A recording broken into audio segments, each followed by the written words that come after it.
On the morning of September 11, 2001, 19 men armed with box cutters, directed by a man on dialysis in a cave fortress halfway around the world using a satellite phone and a laptop, directed the most sophisticated penetration of the most heavily defended airspace in the world, overpowering the passengers and the military combat-trained pilots on 4 commercial aircraft before flying those planes wildly off course for over an hour without being molested by a single fighter interceptor. These 19 hijackers, devout religious fundamentalists who like to drink alcohol, snort cocaine, and live with pink-haired strippers, managed to knock down 3 buildings with 2 planes in New York, while in Washington, a pilot who couldn't handle a single-engine Cessna was able to fly a 757 in an 8,000-foot descending 270-degree corkscrew turn to come exactly level with the ground, hitting the Pentagon and the Budget Analyst Office, where DoD staffers were working on the mystery of the $2.3 trillion that Defense Secretary Donald Rumsfeld had announced missing from the Pentagon's coffers in a press conference the day before, on September 10th, 2001.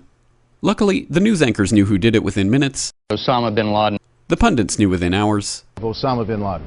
The administration knew within the day. Terrorists who committed these acts and those who harbor them. And the evidence literally fell into the FBI's lap. That a hijacker's passport was found blocks from the World Trade Center crash site, if you can believe that. But for some reason, a bunch of crazy conspiracy theorists demanded an investigation into the greatest attack on American soil in history. That investigation was delayed, underfunded, set up to fail, a conflict of interest, and a cover-up from start to finish.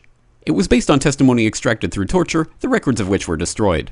It failed to mention the existence of WTC-7, Able Danger, P-TECH, Sibel Edmonds, OBL and the CIA, and the drills of hijacked aircraft being flown into buildings that were being simulated at the precise same time that those events were actually happening.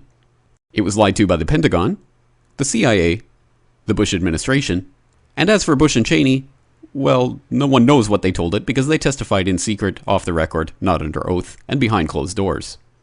It didn't bother to look at who funded the attacks because that question is ultimately of little practical significance.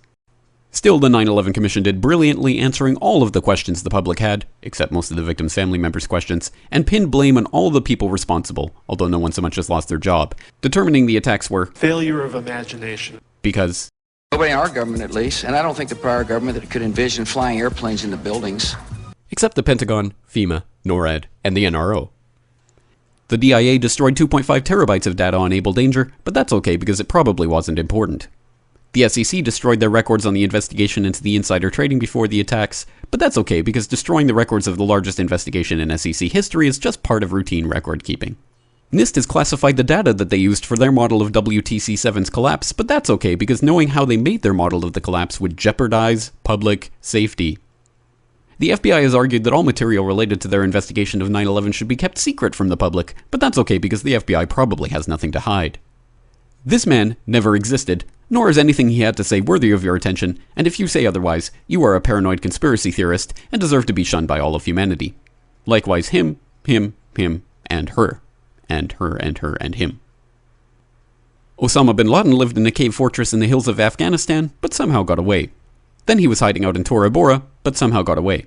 Then he lived in Abbottabad for years, taunting the most comprehensive intelligence dragnet employing the most sophisticated technology in the history of the world for a decade, releasing video after video with complete impunity and getting younger and younger as he did so, before finally being found in a daring SEAL team raid which wasn't recorded on video, in which he didn't resist or use his wife as a human shield, and in which these crack special forces operatives panicked and killed this unarmed man, supposedly the best source of intelligence about those dastardly terrorists on the entire planet.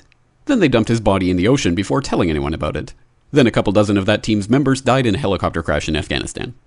This is the story of 9/11, brought to you by the media which told you the hard truths about his head could be seen to move violently forward.